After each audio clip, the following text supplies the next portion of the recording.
أعوذ بالله من الشيطان الرجيم. بسم الله الرحمن الرحيم.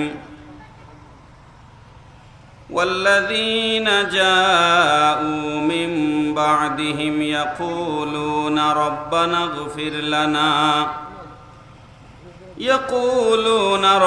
اغفر لنا ولإخواننا الذين سبقونا بالإيمان ولا تجعل في قلوبنا غلا للذين آمنوا ربنا إنك رؤوف رحيم. صدق الله مولانا العظيم وصدق رسوله النبي الحبيب الكريم. ঐতিহ্যবাহী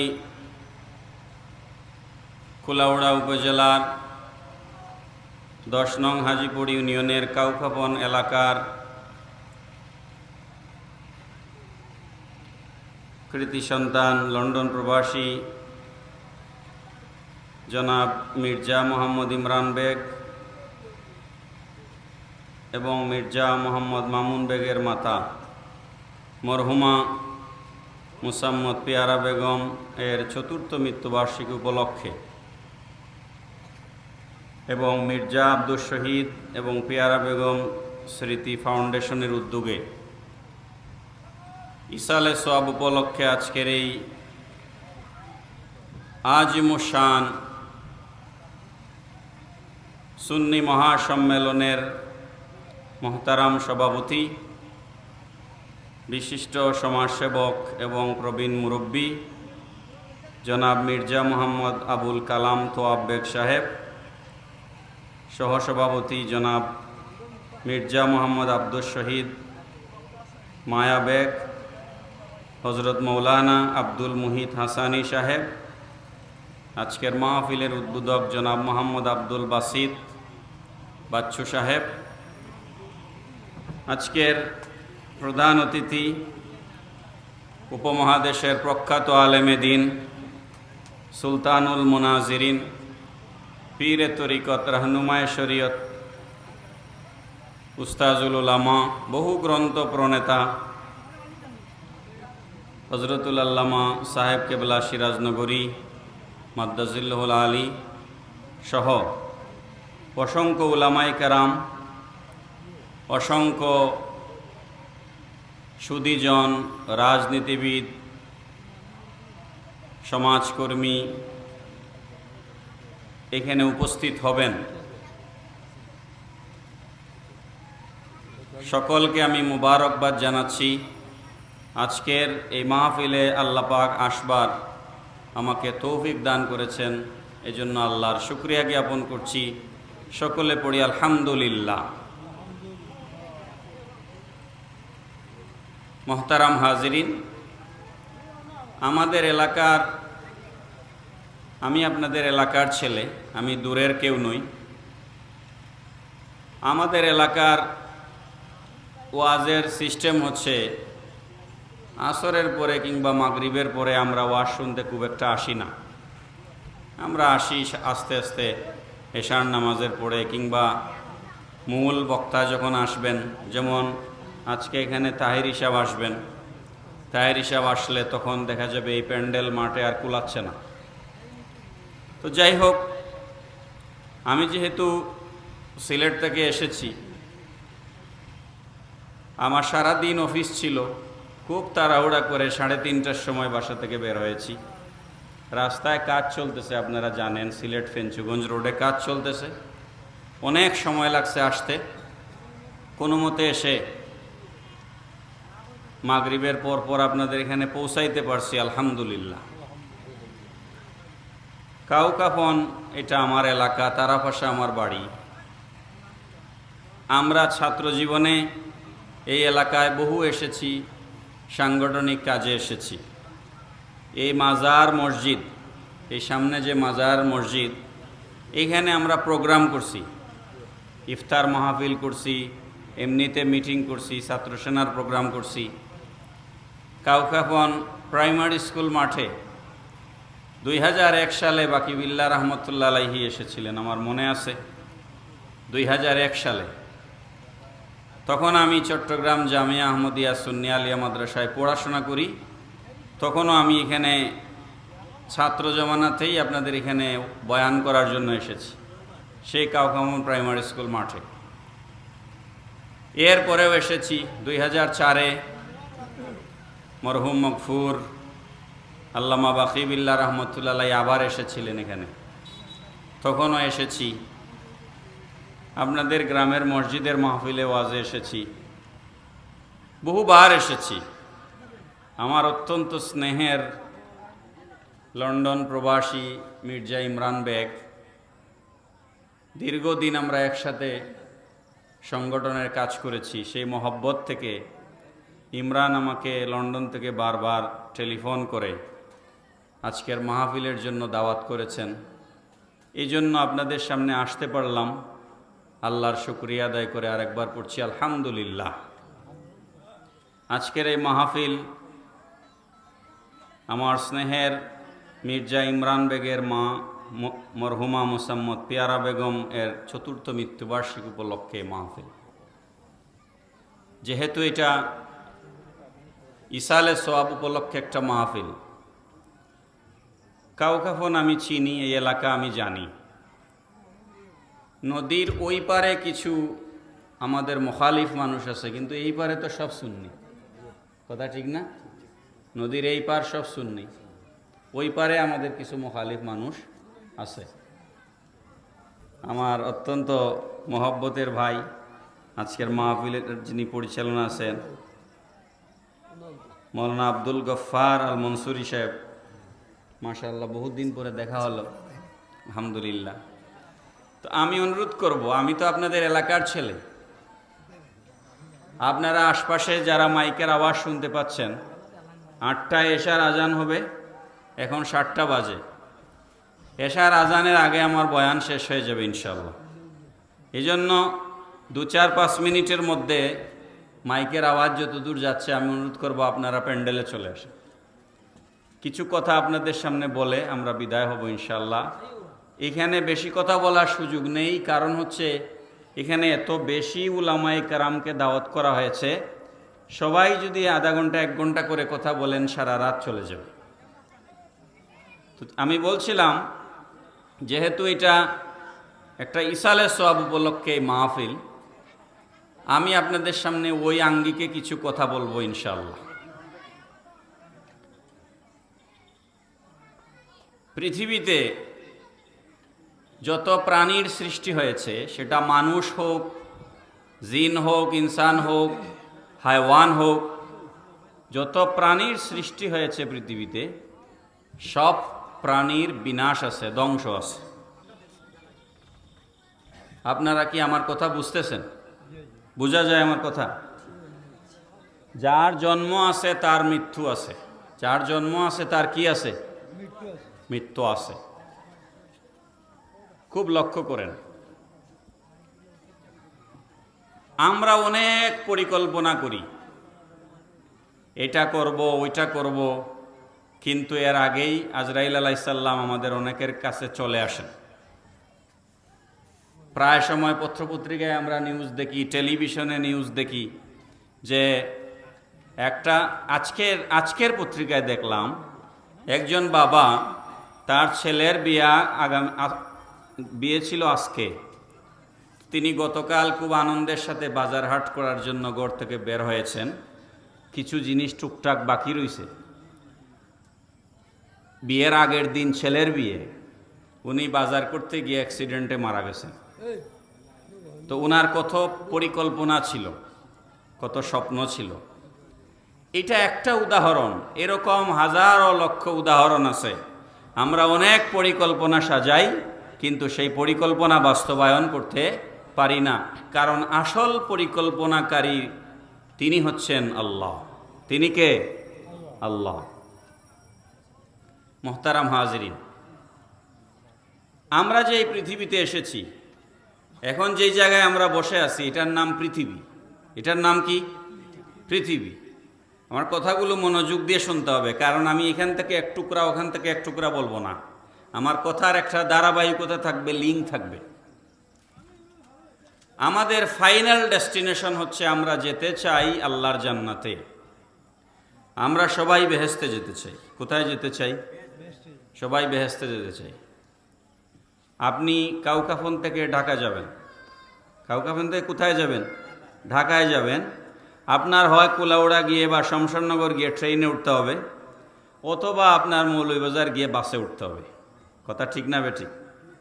আপনি যদি মনে করেন না আমি বাসেও যাব না, ট্রেনেও যাব না, প্রাইভেট কারও নিব না, আপনি উড়াল দিয়ে যাইতে পারবেন না। বেহেশতে আমরা যাইতে চাই। আমাদের ফাইনাল লক্ষ্য হচ্ছে আমরা কোথায় যেতে চাই? বেহেশতে।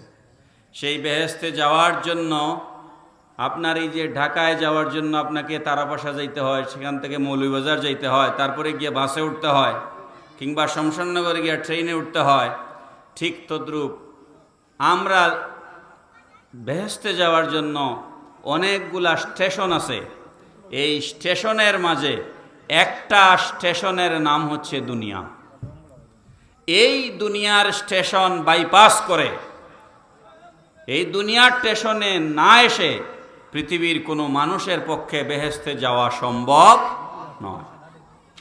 আপনারা মনে করতে পারেন আমি কথা কি বানায়া বলতেছি? জি না, আমি রসুল করিম সাল্লাল্লাহু আলাইহি ওয়াসাল্লামার একখানা হাদিস শরীফ আপনাদেরকে শোনাই। নবী পাক সাল্লাল্লাহু আলাইহি ওয়াসাল্লাম বলেছেন, লিন নাফসে আরবাতু দাউরিন কুল্লু দারিন আযমু মিনাল্লাতি ক্বাবলাহা। নবীজি বলছেন, প্রত্যেক নফসের, প্রত্যেক রুহের, প্রত্যেক আত্মার, প্রত্যেক মানুষের 4টা দৌড় আছে। দৌড় মানে পরিক্রমা, পর্যায়, ঘর। 4টা দৌড় আছে। এই 4টা দৌড়কে বাইপাস করে কোনো মানুষ চলতে পারে না। 1 নাম্বার নবীজি বলছেন আল আউয়ালু বতনুল উম্মে, 1 নাম্বার হচ্ছে মায়ের পেট। 2 নাম্বার হচ্ছে ওয়াসানিউ হিয়াদ দার আল্লাতি আনশাআতহা ওয়া আল্লাফতুহা, যেটা আমরা এই জগতে আছি দুনিয়া। আর 3 নাম্বার হচ্ছে ওয়াসালিসাতু হিয়া দারুল বারযাখ। আর 4 নাম্বার হচ্ছে ওয়ার রাবিয়াতু হিয়া দারুল কারার আল জান্নাতু ওয়ান নার। আরেক হাদিসে আছে 5টা, এই হাদিসে আছে 4টা। আপনারা স্টেজে যারা কাজ করতেছেন, আল্লাহর রাস্তে কথা না বলে কাজ করবেন। এই হাদিসে আছে 4টার কথা, আরেক হাদিসে আছে 5টার কথা।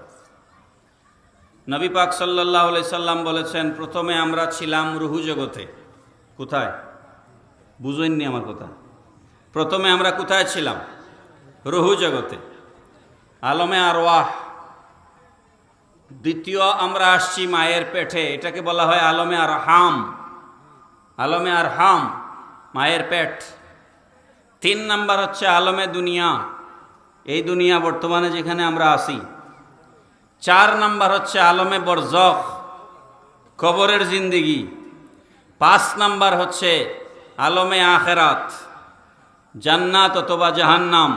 এই 5টা প্রথম রুহু জগৎ থেকে শুরু হয়েছে, তারপরে মায়ের পেট, তারপর দুনিয়া, তারপরে কবর, তারপরে আখেরাত, হয় বেহেশত না হয় দুজক, ওখানে গিয়া শেষ হবে। এর বাইরে আর কোনো বিকল্প রাস্তা নাই। এর বাইরে আর কোনো বিকল্প রাস্তা আপনাদের কি জানা আছে? এই রাস্তার কথা আমাদেরকে আল্লাহ বলেছেন আর নবীজি আমাদেরকে শিক্ষা দিয়েছেন। এখন খুব গভীরভাবে লক্ষ্য করুন। নবীজি বলেছেন, প্রথমটার থেকে দ্বিতীয়টা বড়, দ্বিতীয়টার থেকে তৃতীয়টা বড়, তৃতীয়টার চেয়ে চতুর্থটা বড়। এটা কিভাবে? এই জিনিসটা বোঝার দরকার। একটু লক্ষ্য করেন, আমরা এখানে যে আসি, আমরা সবাই দুনিয়ায় আসবার আগে মায়ের পেটে ছিলাম কিনা? মায়ের পেটে ছিলাম নি ভাই? আপনারা লাইট দেখেন কেন? আমারে দেখেন, ওরা ওদের কাজ করো। লাইট দেখিয়ে কি হবে? মায়ের পেটে আমরা ছিলাম কিনা? মায়ের পেট বড় না দুনিয়া বড়? বলেন, মায়ের পেট বড় না দুনিয়া বড়? দুনিয়া বড়, মায়ের পেট বড় না। মায়ের পেটে পৃথিবীর একটা ফল, একটা কাঁঠাল, একটা তরমুজ মায়ের পেটের ভিতরে জায়গা হবে না।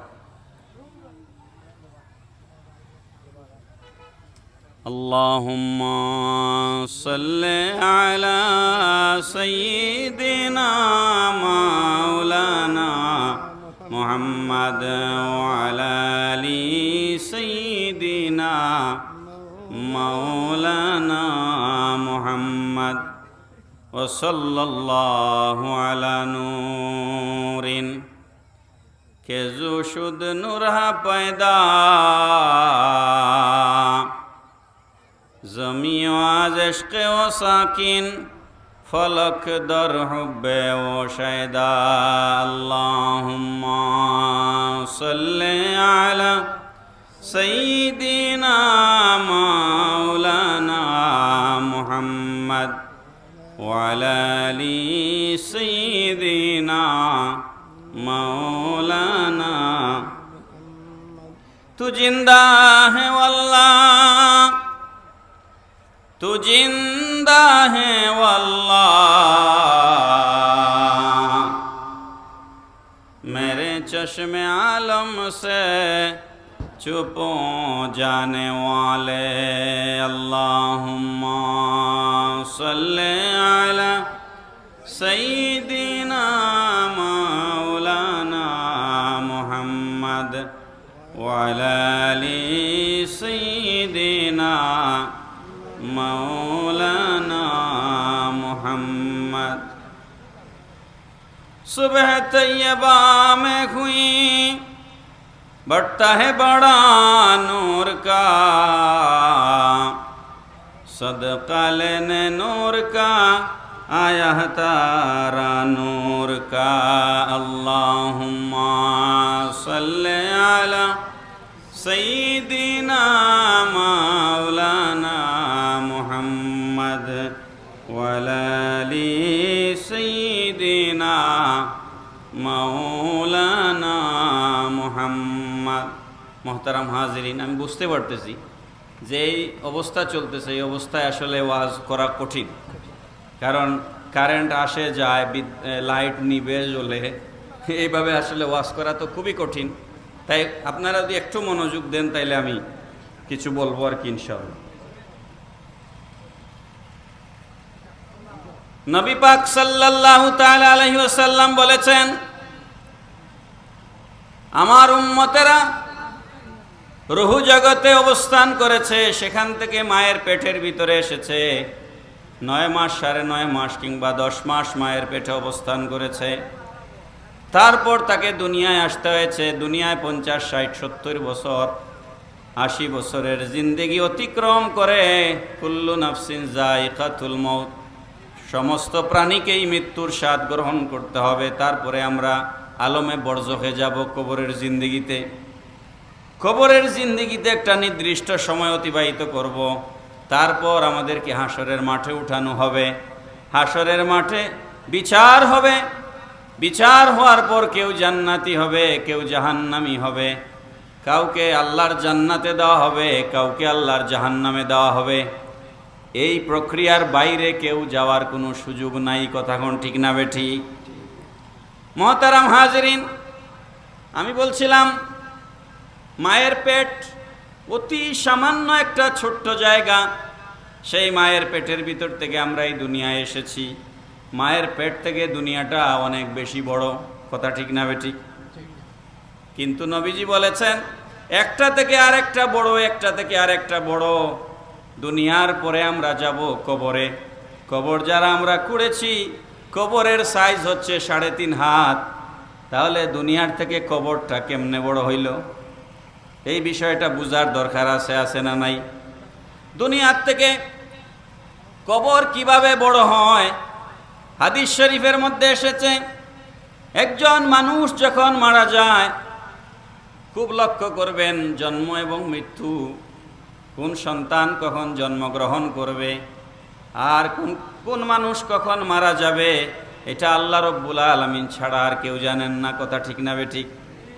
হযরত আজরাইল আলাইহিস সালামকে আল্লাহ রব্বুল আলামিন প্রশ্ন করেছিলেন একবার, ওরে আজরাইল, কোনো মানুষের জান যখন তুমি বের করে আনো, মানুষের রুহু যখন কবজ করো, তখন তোমার কেমন লাগে? তোমার কি কোনো খারাপ লাগে নাকি? হযরত আজরাইল আলাইহিস সালাম বলছেন, আয় মাবুদ রব্বুল আলামিন, তুমি আমাকে যে হুকুম করেছ মানুষের জান কবজ করার জন্য, সেই হুকুম তামিল করতে আমার কোনো খারাপ লাগে না। তবে একবার আমি একজন মানুষের জান কবজ করতে গিয়ে আমার হাসি পাইছিল, আমার হাসি চলে আসছিল, হাসি। আল্লাহ রব্বুল আলামিন জিজ্ঞেস করেন, ও আজরাইল, কেন তোমার হাসি পাইল, কারণ কি? হযরত আজরাইল আলাইহিস সালাম বলছেন, আয় রব্বুল আলামিন, আমাকে তুমি হুকুম করেছ একজন মানুষের জান কবজ করার জন্য। আমি লক্ষ্য করে দেখি, যেই লোকটার রুহু কবজ করার জন্য আমাকে হুকুম করেছ, সেই মানুষটা একটা মুসির কাছে জুতা সেলাই করতে গেছে। কোথায় গেছে? একটা মুসির কাছে জুতা সেলাই করতে গেছে। গিয়ে মুসিকে বলতেছে, ও ভাই, আমার জুতাটা খুব ভালো করে সেলাই করে দিবা, যাতে করে আমি আরো 1 বছর এটা পড়তে পারি। কয় বছর? মুসিকে গিয়ে বলতেছে, এই জুতাটা ভালো করে সেলাই করে দিবা, যাতে আমি আরো 1 বছর এই জুতাটা পড়তে পারি। হযরত আজরাইল আলাইহিস সালাম বলছেন, আল্লাহ, আমার তখন মুস্কি হাসি পাইছে। তুমি আমারে হুকুম করছো এই লোকটার জান কবজ করার জন্য, তার জুতা সেলাই করার আগেই সে দুনিয়া থেকে বিদায় হবে, অথচ সেই জুতাটা আরো 1 বছর পড়ার পরিকল্পনা করতেছে। কথা ঠিক না বেঠিক? লোকটা এই জুতাটা আরো 1 বছর পড়তে চায়, অথচ এই মুহূর্তেই তার জান কবজ করা হবে। তাহলে এরকম পরিকল্পনা আমাদেরও আছে, আছে না নাই? বাড়ি করব, গাড়ি করব, ছেলেকে বিয়ে দিব, মেয়েকে বিয়ে দিব, বিদেশ যাব, এটা করব, এটা করব, কিন্তু আল্লাহর হুকুম না থাকলে আপনি কিছুই করতে পারবেন না। আমি একটু কথা মৃত্যু সম্পর্কে বলি, তারপরে অন্য ওইদিকে যাব ইনশাল্লাহ। আমাদের দেশে অনেক মানুষ আছে, সুদ খায়, ঘুষ খায়, পরের জমিন দখল করে, মানুষের জমিনের আইল ঠেলায়, এই যে রাস্তাঘাটে চাঁদাবাজি করে, মানুষকে ছিনতাই করে, ছুরি বুকে ধরিয়া মানুষের সব ছিনতাই করে নিয়ে যায়। এই ধরনের ঘটনা আমাদের দেশে আছে না নাই? কম না বেশি? খুবই বেশি। এমন কোনো অপরাধ নাই যে আমি সারা রাত যদি অপরাধের ওয়াজ করি, অপরাধের ওয়াজ করলে সারা রাত শেষ হবে না। আমাদের দেশে চুরি আছে, ডাকাতি আছে, ছিনতাই আছে, রাহাজানি আছে। এমন কোনো অপরাধ নাই ওজনে কম দেওয়া, খাদ্যে ভেজাল দেওয়া, মানুষের জমিনের আইল ঠেলানো, পরের হক মেরে দেওয়া, সব কিছু আমরা বাঙালিরা আমরা পারদর্শী। আমাদের মাঝে এই সমস্ত অপরাধ আমাদের মাঝে আছে। কিন্তু কেউ যদি মৃত্যুর কথা স্মরণ করত, সে যদি মনে করত এই জিন্দেগি আমার চিরস্থায়ী জিন্দেগি নয়, আমার সামনে কবরের জিন্দেগি, তারপরে হাসর, তারপরে আমার জান্নাত এবং জাহান্নাম, যে কোনো একটা ফয়সালা হবে, এই বিশ্বাস যদি কোনো মুসলমানের থাকতো, সে কোনো মানুষের হক নষ্ট করতে পারত না। কথা কোন ঠিক না বেটি? গভীরভাবে লক্ষ্য করুন।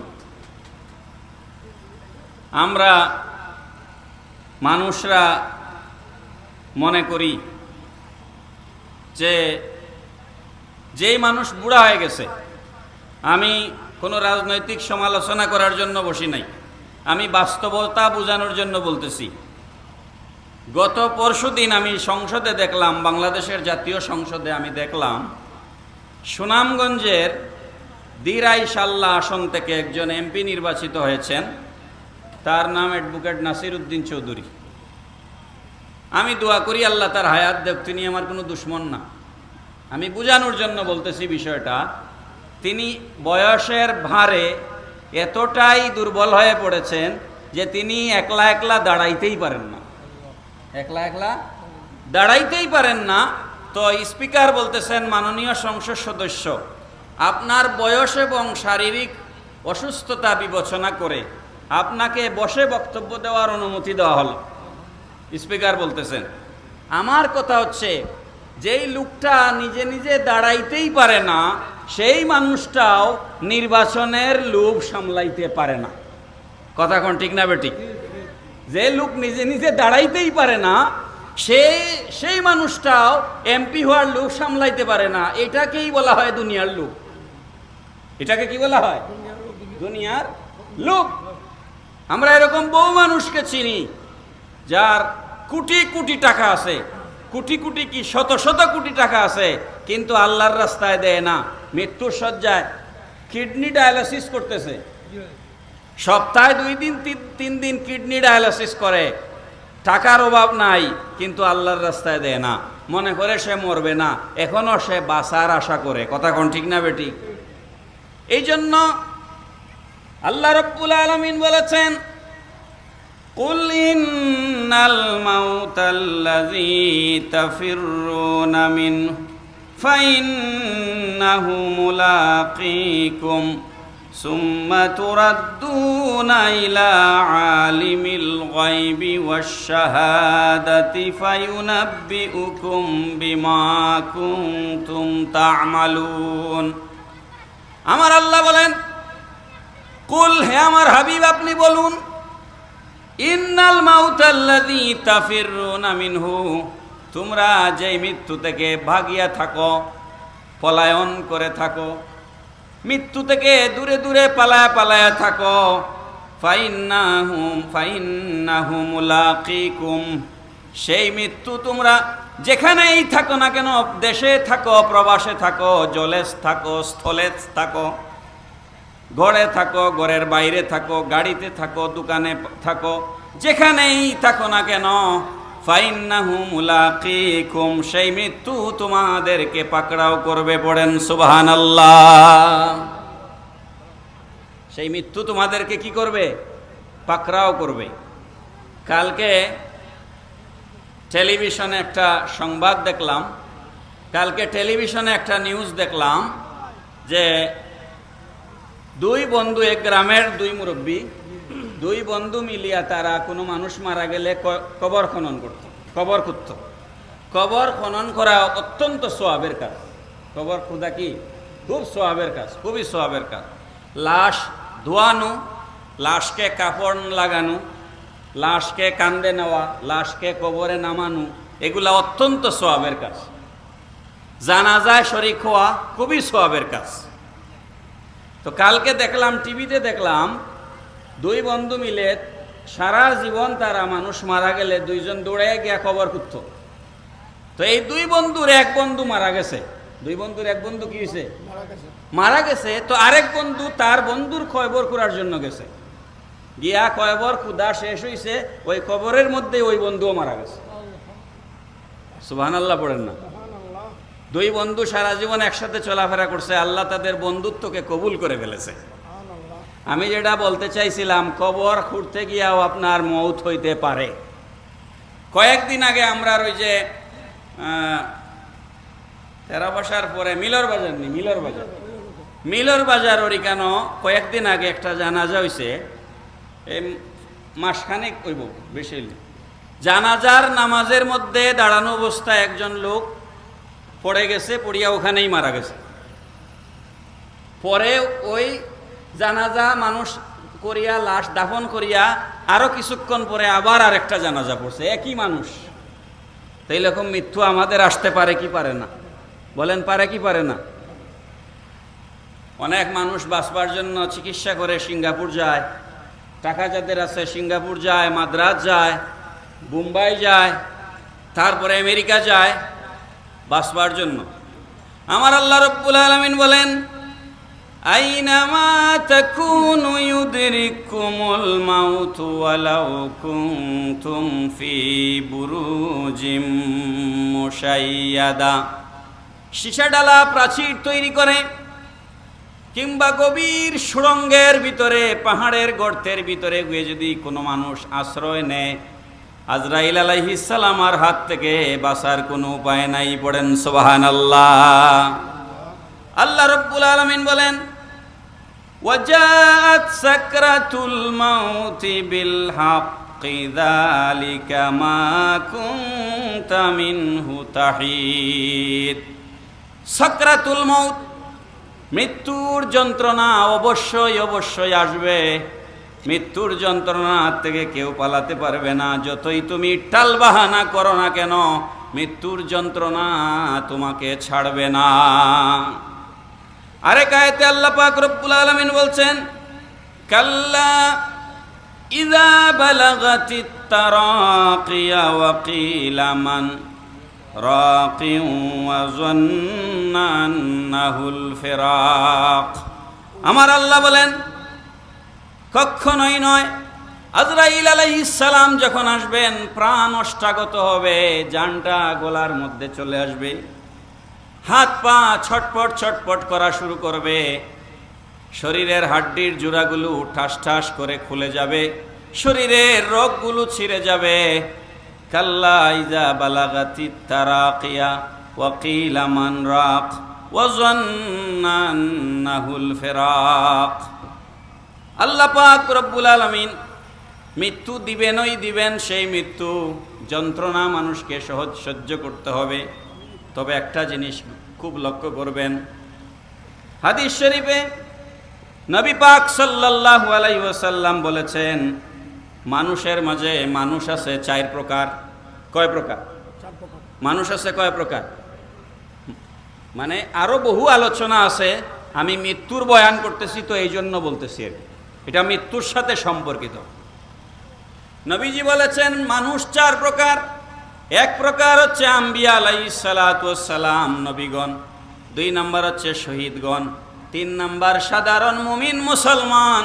আর 4 নাম্বার হচ্ছে গুনাহগার, ইমানদার কিন্তু গুনাহগার।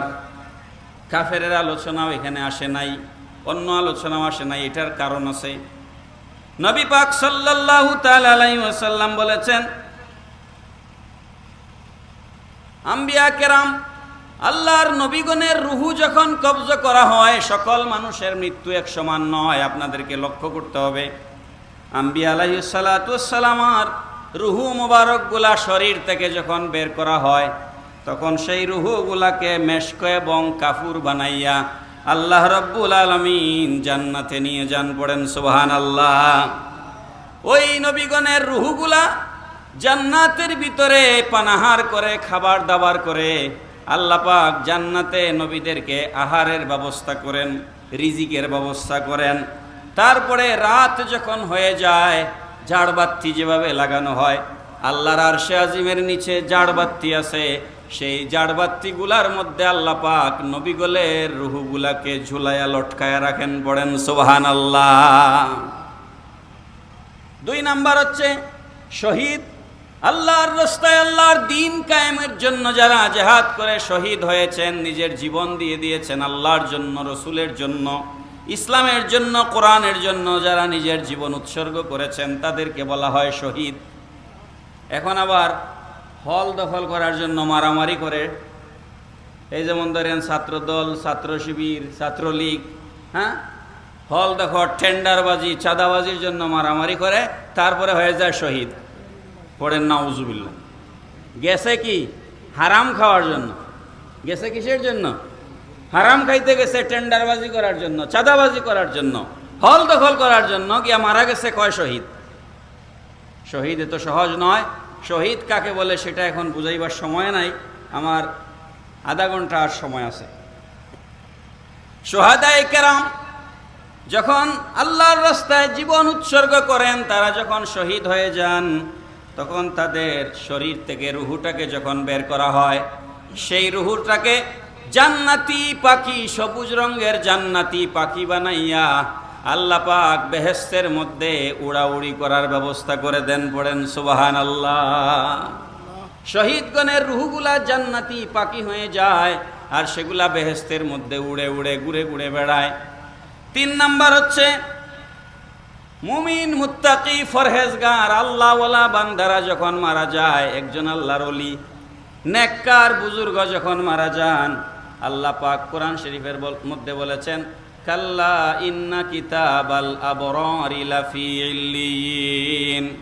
আল্লাহ রাব্বুল আলামিন কুরআনুল কারীমের মধ্যে বলেছেন, একজন ইমানদার খুব লক্ষ্য করেন, কোনো মানুষ মারা যাওয়ার সময় আপনারা যদি ওই মানুষের সামনে থাকেন, তাইলে আপনারা নিজে বুঝতে পারবেন এই মানুষটা ইমানদার না বেঈমান। ইমানদারের রুহু আজরাইল আলাইহিস সালামকে যখন দেখে ইমানদারের রুহু বের হয় গামের মধ্য দিয়ে। কিসের মধ্য দিয়ে? গামের মধ্য দিয়ে। ইমানদার তার রুহু বের হয়ে যায় কপাল গামবে। কি গামবে? কপাল গামবে। সেই গামের মধ্যে দিয়া রুহু বের হয়ে যাবে। আর বেঈমান যখন মারা যায় হাত পা টানা হেসরা শুরু করবে, নাক মুখ দিয়া ফেনা বের হবে। মুনাফিক বেঈমান যখন মারা যায়, আমরা মৃত্যুকে ভয় পাই। মৃত্যু ভয়ের কোনো বিষয় নয়, মৃত্যুকে আলিঙ্গন করার বিষয়, ওয়েলকাম জানানোর বিষয়। নবীজি বলেছেন, ময়দার খামিরের ভিতরে যদি একটা চুল ঢুকে যায় ময়দার খামিরের ভিতরে, সেই চুলটা টান দিয়ে যেভাবে বের করে আনা যায় কোনো অসুবিধা হয় না? হয়নি? ময়দার খামিরের ভিতর থেকে যেভাবে একটা চুলকে টান দিলে বের হয়ে আসে, ইমানদারের রুহু এইভাবে সহজে বের হয়ে যাবে। পড়েন সুবহানাল্লাহ। একটা ছাগলকে ঝুলায়া লটকায়া যেভাবে চামড়াকে টেনে ছিলা হয়, কাফের বেঈমানের রুহু কবজ করার সময় একটা ছাগলকে উল্টা ছিলতে যেরকম কষ্ট হয় তার থেকেও বেশি কষ্ট হয়। পড়েন নাউজুবিল্লাহ।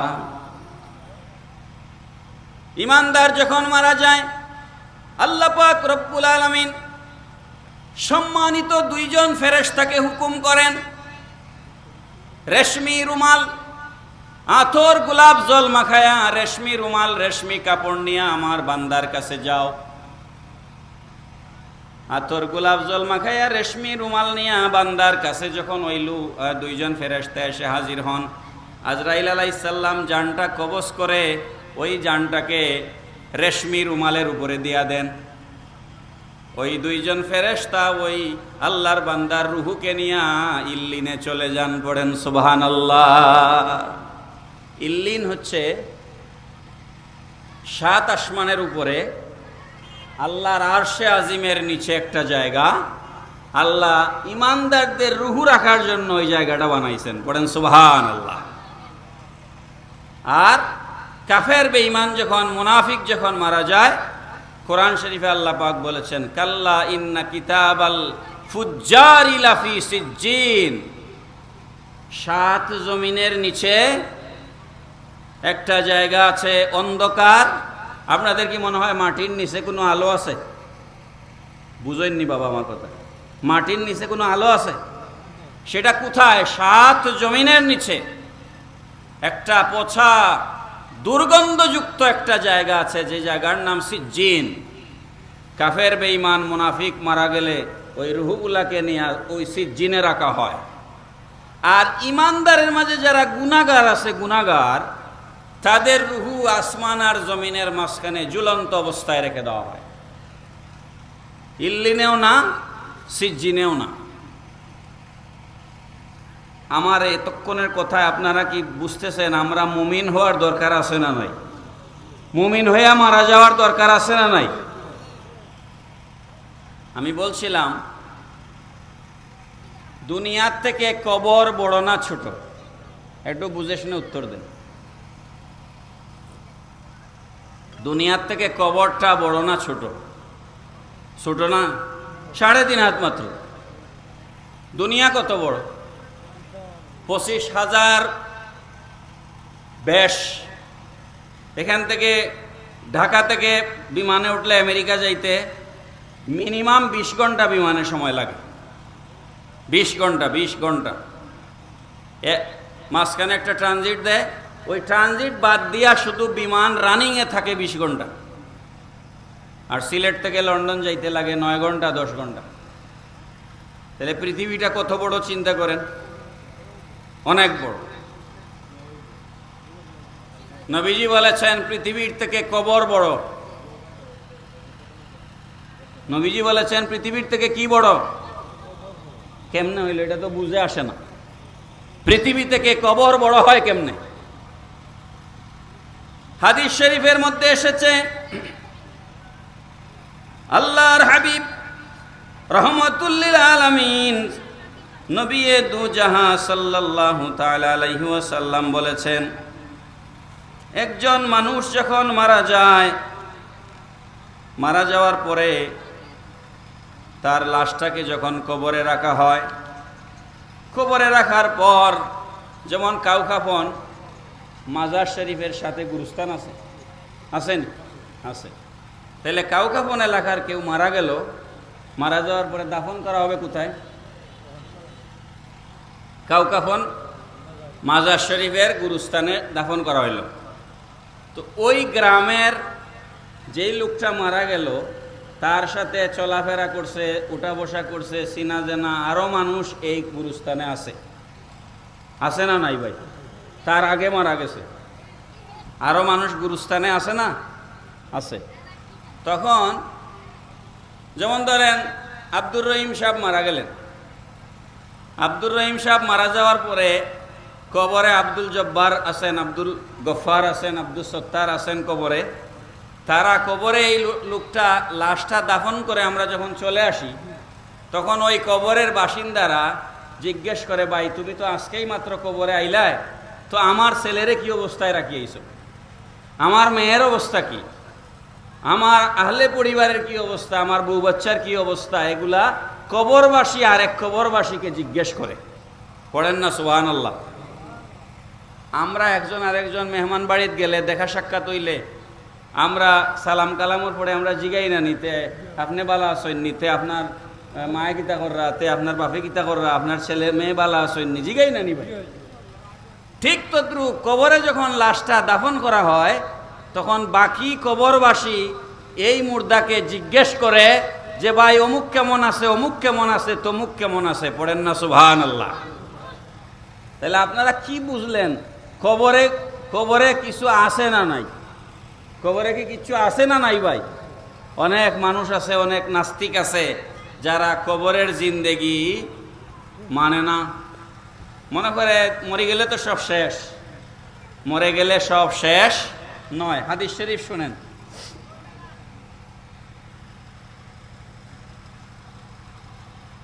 কবরে লাশটা দাফন করার পর যখন সওয়াল জবাব শেষ হয়ে যায়, ফেরেশতারা বলেন, ফায়াকুলুনা দাউ হাত্তা ইয়াস্তারিহা ফাইন্নাহু কানা ফি গাম্মিদ দুনিয়া। কবরের ফেরেশতারা বাকি গুরুস্থানের লাশদেরকে বলেন, তোমরা তাকে একটু বিশ্রাম নেওয়ার সুযোগ দাও, সে দুনিয়ার বড় লম্বা সফর শেষ করে এখানে এসেছে, তোমরা তাকে একটু বিশ্রাম নেওয়ার সুযোগ দাও, এখন এত প্রশ্ন করিও না। পড়েন সুবহানাল্লাহ? একজন দুবাই বাহরাইন থেকে আইছে, লন্ডন থেকে আইছে, আওয়ার পরে আমরা পয়লাও তার লগে তার বিয়া শাদির মাতারম্ভ করে দিইনি না, রেস্ট নিব, তারপরে দুই একদিন যাইব, এরপরে মাতমু, ঠিক না নি? তো ঠিক তদ্রুপ গুরুস্থানের ঘটনাও সেম ঘটনা। যখন গুরুস্থানে আমরা লাশটা দাফন করি, তখন আল্লাহ পাক রব্বুল আলামিন ফেরেশতা পাঠান। কবরে যখন একজন ইমানদারকে কবরে যখন লাশ দাফন করা হয়, আল্লাহ পাক রব্বুল আলামিন কুরআনুল কারীমের মধ্যে বলেছেন, ইয়া আইয়াতুহান নাফসুল মুতমাইন্না ইরজিই ইলা রাব্বিকি রাদিয়াতাম মারদিয়া ফাদখুলি ফি ইবাদি ওয়াদখুলি জান্নাতি। আল্লাহ রাব্বুল আলামিন বলেন, ইয়া আইয়াতুহান নাফসুল মুতমাইন্না, হে পবিত্র আত্মার অধিকারী, দুনিয়াতে সুদ খাও নাই, ঘুষ খাও নাই, জেনা করো নাই, মিথ্যা কথা বলো নাই, সুগলগুড়ি করো নাই, মানুষের হক নষ্ট করো নাই, ওজনে কম দেও নাই, খাদ্যে ভেজাল দেও নাই, মানুষের জমি দখল করো নাই, জমিনের আইল ঠেলাও নাই, চুরি ডাকাতি ছিনতাই রাহাজানি করো নাই, আত্মাটারে পাক রাখছিলা, পবিত্র রাখছিলা। হে পবিত্র আত্মার অধিকারী, ইরজিই ইলা রাব্বিকি রাদিয়াতাম মারদিয়া, রবের সন্তুষ্টির সাথে তুমি যাও। তোমার উপরে তোমার রব, তোমার উপরে তোমার আল্লাহ বড় সন্তুষ্ট। ফাদখুলি ফি ইবাদি, আমার বান্দাদের ভিতরে দাখিল হয়ে যাও। ওয়াদখুলি জান্নাতি, আর আমার বান্দাদের সাথে বেহেশতে চলে যাও। পড়েন সুবহানাল্লাহ। আচ্ছা ভাই, আমরা যখন কোনো মানুষ মারা যায় আমাদের দেশে, আমরা মনে করি কেউ যদি মারা গেল তাহলে মনে হয় সব শেষ হয়ে গেল। আসলে বিষয়টা এরকম নয়। আপনারা আমার একটু উত্তর দিবেন। যেই মানুষের বিয়া, যেমন ধরেন আজকে দিনে বিয়ে হয়েছে, আজকে দিনে বিয়ে হয়েছে, দুলহা দুলহান, স্বামী স্ত্রী, আমরা বিশেষ কোনো খুব জরুরি কিছু না হইলে বিয়ার দিন, আজকে দিনও বিয়ে হয়েছে, রাত্রে গিয়ে আমরা যার আজকে বিয়ে হয়েছে রাত গিয়ে তার লগে আমরা তারে কোনো ডিস্টার্ব করিনি, গফ করার যাইনি। আমরা দরকার হইলেও কই আইজ কাম নাই রে বা কাল যাই মনে, কথা ঠিক নাই নি ভাই? আমার নবীজি বলছেন, কবরে যখন লাশটা রাখা হবে, কবরে লাশ দাফন করে উপরে বাঁশের খাটিয়া দেওয়া হবে, তারপরে কলাপাতা বিছানো হবে, তারপরে মাটি দিয়া সাপ মাটি দেওয়া হবে। এটা হাজার লক্ষ কোটি টাকার মালিক যিনি, তার ব্যাপারেও এটা ঘটবে। যিনি রাস্তার ফকির, তার ব্যাপারেও একই ঘটনা ঘটবে। কথা ঠিক না বেটি? আপনারা কোনোদিন শুনছেন যে কোনো ফকির মানুষ কাফনের কাপড় ছাড়া দাফন হইছে? যিনি বেক্সিমকোর মালিক, যিনি স্কয়ারের মালিক, যিনি অ্যাপোলোর মালিক, তিনিও যেই কাফনে কবরে যাবেন, ফকির বেটাও একই কাফনে কবরে যাবে। কথা ঠিক না বেটি? কোনো পার্থক্য নাই। হয়তো কাফনের দাম একটু কম বেশ হইতে পারে, কিন্তু 3 টুকরা সাদা কাপড়, এর বাইরে আর কিছু নাই। লাশটা যখন কবরে রাখা হচ্ছে, একটু চক্ষুটা বন্ধ করে চিন্তা করেন, মাটিতে আপনার আপনজন লাশটাকে নামাইয়া উপরে বাঁশ দিয়া, তারপরে কলাপাতা দিয়া, তারপরে মাটি দিয়া সাপ মাটি দিচ্ছে। আস্তে আস্তে কবরটা অন্ধকার হয়ে গেছে, ঠিক কিনা বলেন? কবরটা আস্তে আস্তে অন্ধকার হয়ে গেছে। আমরা লাশ দাফন করে যখন বাড়িতে ফিরে আসি, লাশ দাফন করার পরে আমরা একটা জিয়ারত করি। জিয়ারত করে যখন আমরা যার যার বাড়ির দিকে চলে যাই, আল্লাহর নবী বলেন, ওই কবরবাসী তার আপনজন তাকে একেবারে নির্জন কবরে অন্ধকারে মাটির নিচে একা রেখে যখন বাড়িতে ফিরে যাচ্ছে, তখন তার পায়ের জুতার স্যান্ডেলের আওয়াজ কবর থেকে শুনতে পায়। আর আফসুস করে, হায় রে, এই ছেলের জন্য আমি ঘুষ খাইছিলাম, এই ছেলের জন্য আমি সুদ খাইছিলাম, এই ছেলের ভবিষ্যৎ সুন্দর করার জন্য আমি মিথ্যা কথা, চুরি ডাকাতি করেছিলাম, মানুষের সম্পদ আত্মসাৎ করেছিলাম। হায় রে, কি জন্য এগুলা করলাম? আজকে তো আমাকে একা রেখে আমার সন্তান বাড়িতে চলে যাচ্ছে। কথা কি ঠিক না বেঠিক ভাই? আর যদি ইমানদার হয়, লাশটা রেখে যখন আপনি বাড়িতে চলে যাচ্ছেন, কবরে এসে একটা প্রশ্ন করা হয়। এক হাদিসে আছে 3টা প্রশ্ন, এক হাদিসে আছে একটা প্রশ্ন। লক্ষ্য করবেন, কবরে এসে প্রশ্ন করা হবে, মা কুনতা তাকুলু ফি হাযার রাজুল। কবরে আল্লাহর নবীকে হাজির করা হবে, কবরে নবীজিকে হাজির করা হবে, আর প্রশ্ন করা হবে, মা কুনতা তাকুলু ফি হাযার রাজুল, এই রসুল সম্পর্কে তোমার দুনিয়াতে কি ধারণা ছিল? তখন ফাম্মাল মুমিনু ফায়াকুলু আশহাদু আন্নাহু আবদুল্লাহি ওয়া রাসূলুহু। যখন ইমানদার হয় তখন বলে, আমি সাক্ষী দিচ্ছি ইনি আল্লাহর বান্দা এবং রসুল। পড়েন না সুবহানাল্লাহ? তখন কবরের যে 2জন ফেরেশতা ছিলেন, ওই 2জন ফেরেশতাকে আল্লাহ পাক রব্বুল আলামিন হুকুম করেন, পরে আমার ফেরেশতারা আমার বান্দার কবরের নিচে, আমার বান্দা মাটিতে ঘুমাবে না, তার কবরের নিচে বেহেশতি বিছানা বিছায়া দাও। তার গায়ের থেকে কাফনের কাপড় খুলে ফেলে দাও, বেহেশতি পোশাক তার গায়ে পরায়া দাও। আর নামকানাউমাতিল আরুস, নবদম্পতি স্বামী স্ত্রী বিয়ের রাত্রে যেমনি ভাবে ঘুমায়, কেউ ঘুমের মধ্যে ডিস্টার্ব করে না, আমার বান্দা বান্দিকে ঘুম পাড়ায় দাও। আমার ইমানদার বান্দা অথবা বান্দি যে ইমান নিয়ে কবরে এসেছে, তাকে এমনভাবে ঘুম পাড়ায় দাও, কিয়ামতের দিন ইসরাফিল আলাইহিস সালাম সিংহায় ফু দেওয়ার আগে আর তার ঘুম ভাঙবে না।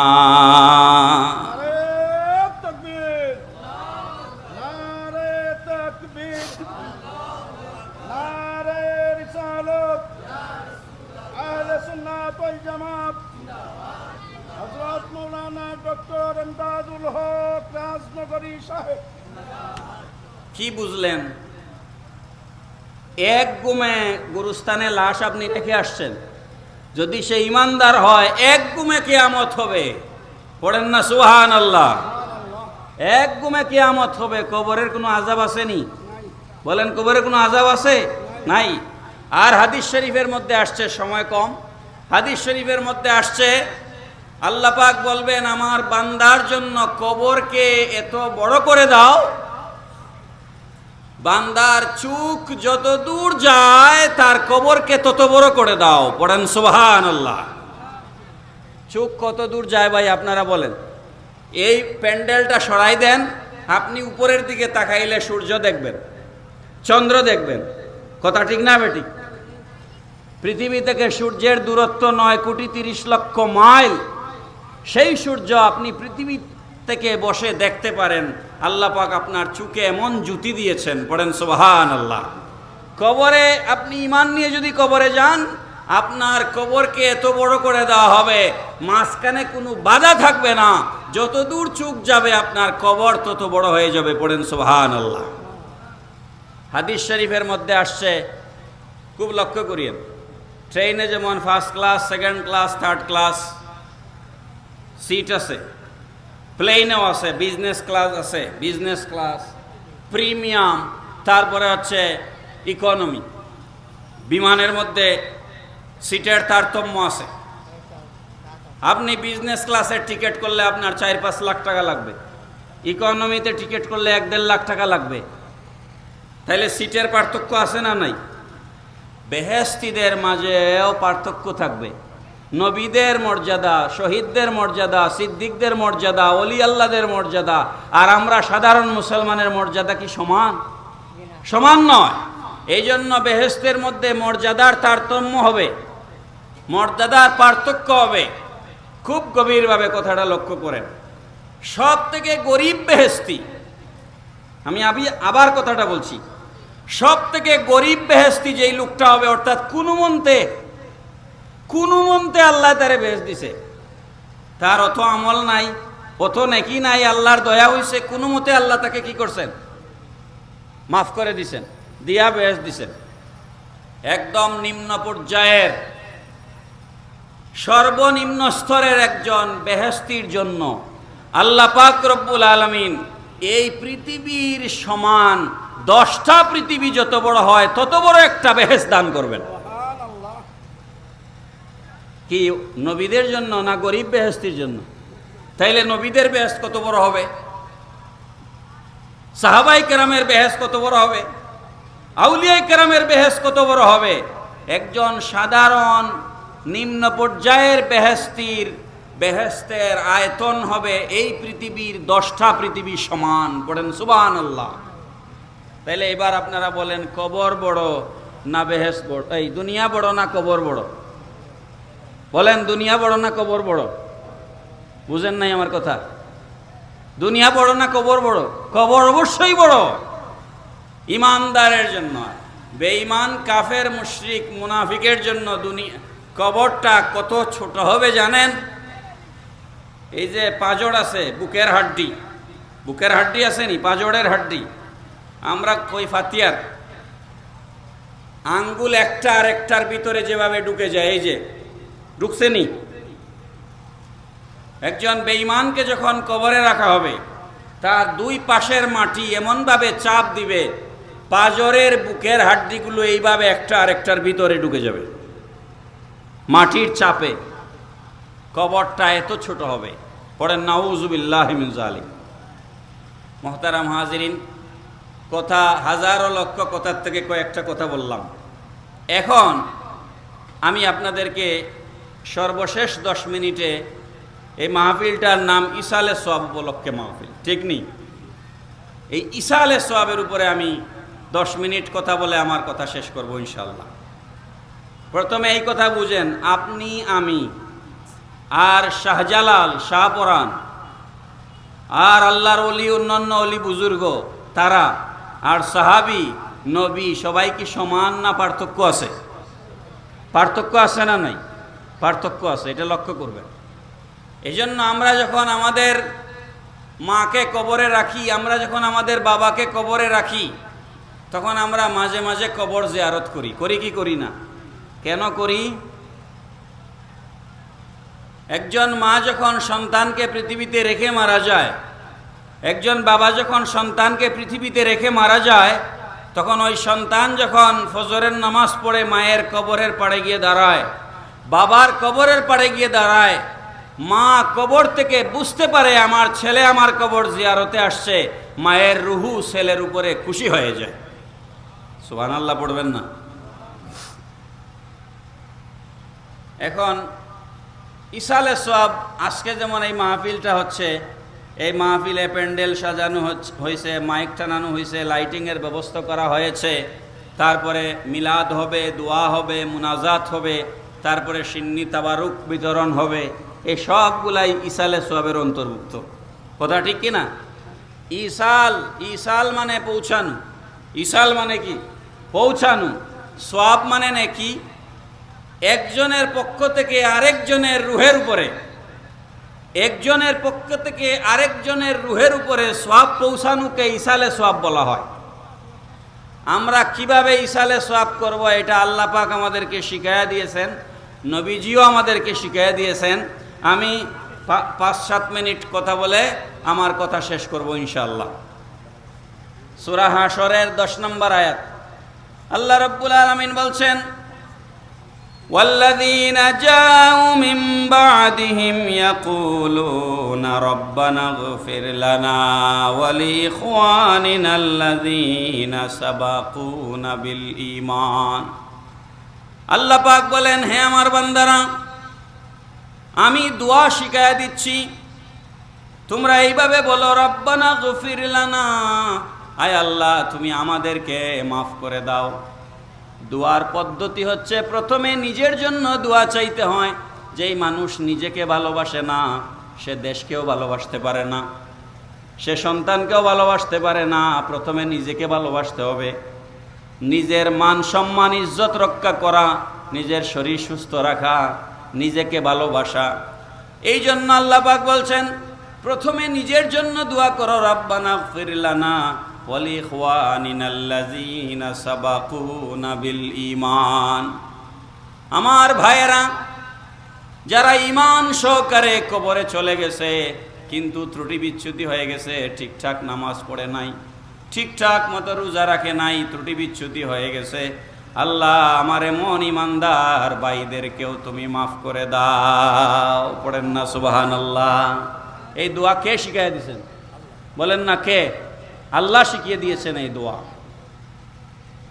মুহতারাম হাজিরিন, সময় খুবই সংক্ষেপ। এক সাহাবী, অনেক লম্বা কথা মুখতসর করে একটা হাদিস বলতেছি। হযরত সাদ বিন উবাদা রাদিয়াল্লাহু তাআলা আনহু, সাহাবীর নাম সাদ বিন উবাদা রাদিয়াল্লাহু তাআলা আনহু, নবীজির দরবারে এসেছেন। আবু দাউদ শরীফের 1681 নম্বর হাদিস, নাসাই শরীফের 3664 নম্বর হাদিস। হযরত সাদ বিন উবাদা রাদিয়াল্লাহু তাআলা আনহু নবীজির কাছে এসে বলতেছেন, ইয়া রাসূলুল্লাহ, ইন্না উম্মি মাতাত আফাত আতাসাদ্দাকু আনহা। ইয়া রাসূলুল্লাহ সাল্লাল্লাহু আলাইহি সাল্লাম, নবীজি গো, আমার মা ইন্তেকাল করেছেন, আমি কি আমার মায়ের জন্য কোনো কিছু সদকা করতে পারি কিনা? আমার মায়ের জন্য সদকা করলে কবরে মায়ের উপকার হবে কি না? সাহাবী প্রশ্ন করতেছেন, আমার মায়ের জন্য যদি আমি কিছু সদকা করি তাহলে কবরে কোনো উপকার হবে কি না? কালা নাম, নবীজি বললেন হ্যাঁ, তুমি তোমার মায়ের জন্য সদকা করো। কুলতু কালা আইয়ু সাদাকাতি আফদাল, সাহাবী জিজ্ঞেস করলেন ইয়া রাসূলুল্লাহ, কি সদকা করলে উত্তম হবে? নবীজি বললেন কালা সাকিউল মা। আচ্ছা, আরব দেশে পানির থেকে গুরুত্বপূর্ণ আর কোনো জিনিস আছে নি? আমার কথা মনে হয় আপনারা বুঝেন না, আমার কথা বুঝেননি আপনারা। মরুভূমির দেশ আরব দেশ, পানির গুরুত্ব কম না বেশি? খুব বেশি। আমি নিজে দেখছি তেলর থেকে পানির দাম বেশি। আরবও তেলের চেয়ে কি পানির দাম বেশি। এক বোতল পানির চেয়ে 1 লিটার তেলের দাম কম। আমি নিজে দেখছি, সৌদি আরব আমি দেখছি। কারণ ওই সমস্ত দেশে আমাদের মতো পানি পাওয়া যায় না, তো যেখানে যেটা বেশি দরকার ওইটা দিলে সওয়াব বেশি, ঠিক না? নবীজি বলতেছেন কালা সাকিউল মা, ও আমার সাহাবী, তুমি তোমার মায়ের ইসালে সওয়াবের জন্য মানুষের পানি পান করার ব্যবস্থা করো। পড়েন সুবহানাল্লাহ। কালা ফাতিলকা সাকিয়াতু উম্মে সাদ, হযরত সাদ বিন উবাদা রাদিয়াল্লাহু তাআলা আনহু একটা কূপ খনন করলেন, পানির একটা কুয়া খনন করলেন। পানির কুয়া খনন করে সাইনবোর্ড টানায়া দিলেন, যার ইচ্ছা এখান থেকে পানি পান করো, এই কূপটা আমি আমার মায়ের জন্য উৎসর্গ করেছি। পড়েন সুবহানাল্লাহ। এই কূপটা আমি আমার মায়ের জন্য কি করছি? উৎসর্গ করছি। তাইলে বোঝা গেল মা বাবা মারা গেলে তাদের ইসালে সওয়াবের জন্য দুনিয়ায় কিছু করা জায়েজ আছে না নাই? বলেন জায়েজ আছে না নাই? এই কূপের নাম হচ্ছে বীরে উম্মে সাদ। এখন আমি শেষ একটা কথা বলে আমার আলোচনা শেষ করতেছি। হযরত ইমাম আহমদ ইবনে হাম্বল রহমতুল্লাহ আলাইহি বলেছেন, মাযহাবের ইমাম, হাম্বলি মাযহাবের ইমাম, ইজা দাখালতুমুল মাকাবিরা, তোমরা যখন গুরুস্থানে যাও, ফাকরাউ বিফাতিহাতিল কিতাব ওয়াল মুআওয়াযাতাইন ওয়া কুল হুয়াল্লাহু আহাদ। ইমাম আহমদ বিন হাম্বল রহমতুল্লাহ আলাইহি বলছেন, ও দুনিয়ার মানুষেরা, যখন কোনো গুরুস্থানে কবর জিয়ারত করতে যাও, কবরের পাড়ে দাঁড়িয়ে সূরা ফাতিহা আলহামদু সূরা তেলাওয়াত করো। কোন সূরা? আলহামদু সূরা তেলাওয়াত করো। ওয়াল মুআউযিজাতাইন, কুল আউযু রাব্বিল ফালাক এবং কুল আউযু বিরাব্বিন নাস তেলাওয়াত করো। ওয়া কুল হুয়াল্লাহু আহাদ এবং কুল হুয়াল্লাহু আহাদ সূরা তেলাওয়াত করো। ওয়া জাআলু যালিকা লিআহলিল মাকাবির ফাইন্নাহু ইয়াসিলু ইলাইহিম। তোমরা এই সূরা ফাতিহা, কুল হুয়াল্লাহ এবং কুল আউযু রাব্বিন নাস ফালাক তেলাওয়াত করে এর সওয়াব কবরবাসীদের রূহের উপরে বক্সে দাও। কারণ হচ্ছে ফাইন্নাহু ইয়াসিলু ইলাইহিম, তোমরা কবরের পাড়ে দাঁড়িয়ে যেগুলা তেলাওয়াত করো সেগুলার সওয়াব কবরবাসী মুর্দাদের রূহের উপরে পৌঁছে যায়। মুহতারাম হাজিরিন, হযরত আনাস বিন মালিক রাদিয়াল্লাহু তাআলা আনহু থেকে হাদিস বর্ণিত হয়েছে, মান দাখালাল মাকাবিরা, যেই ব্যক্তি গুরুস্থানে প্রবেশ করলো, ফাকারা সূরাতা ইয়াসিন এবং সূরা ইয়াসিন তেলাওয়াত করলো, খাফফাল্লাহু আনহুম, আল্লাহ পাক রব্বুল আলামিন সূরা ইয়াসিন তেলাওয়াতের বদৌলতে ওই গুরুস্থানের মুর্দাদের কবরের আযাব কমায়া দেন। পড়েন সুবহানাল্লাহ। আমি এই কথাগুলো এই জন্য বললাম, আমাদের দেশে বর্তমানে একটা ফিতনা আছে, যেই ফিতনার নাম হচ্ছে সালাফি লামাজহাবি ফিতনা। তারা কবর জিয়ারতকে নাজায়েজ বলে। তারা বলে যে দোয়া আমি আমার জন্য করব, আরেকজনের জন্য ভাড়া করে হুজুর হেনে দোয়া করাইতে হবে কেন? এই জাতীয় আলতু ফালতু বক্তব্য। তারপরে সূরা ইয়াসিন তেলাওয়াত করা কবরের পাড়ে বসে তিলাওয়াত করা জায়েজ নাই, কয়েকদিন আগে ফতোয়া দিছে। পড়েন নাউজুবিল্লাহ মিন যালিক। যে আমার টাইম শেষ। জি জি মাশাআল্লাহ, আলহামদুলিল্লাহ। ইমরান তো আমার খুব স্নেহের, আমরা একসাথে চলাফেরা করছি, কিন্তু বহুত দিন পরে দেখলাম। তো যাই হোক, আমাদের দায়িত্ব হচ্ছে সঠিক কথা আপনাদেরকে পৌঁছায় দেওয়া। আমাকে মির্জা ইমরান বলছিল যে একটু ওলি আল্লাহর শানে কিছু কথা বলার জন্য, কিন্তু আমি চিন্তা করছি যে যেহেতু ইসালে সোয়া উপলক্ষে মাহফিল, এই জন্য আমি এই ব্যাপারে কিছু কথা বলি, এই জন্য আমি এই ব্যাপারে কিছু কথা বলছি। তো মির্জা ইমরান আমার অত্যন্ত স্নেহের, 16 বছর ধরে লন্ডনে আছেন। আজকে উনি সিটিজেনশিপ কার্ড পেয়েছেন, বলেন মারহাবা, বলেন না মারহাবা। এখন তিনি যখন ইচ্ছা তখন দেশে আসতে পারবেন, যাইতে পারবেন, আপনাদেরকে দেখতে পারবেন, সামনাসামনি মাহফিল করাইতে পারবেন। আমরা খুশি না বেজায়? আলহামদুলিল্লাহ, আমরা খুশি।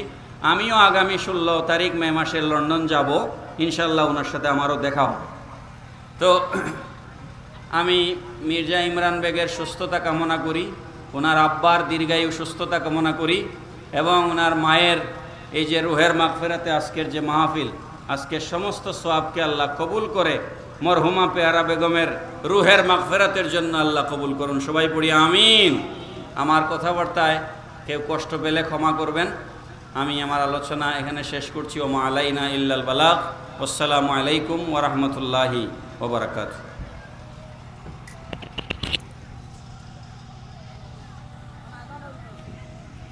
আলহামদুলিল্লাহ।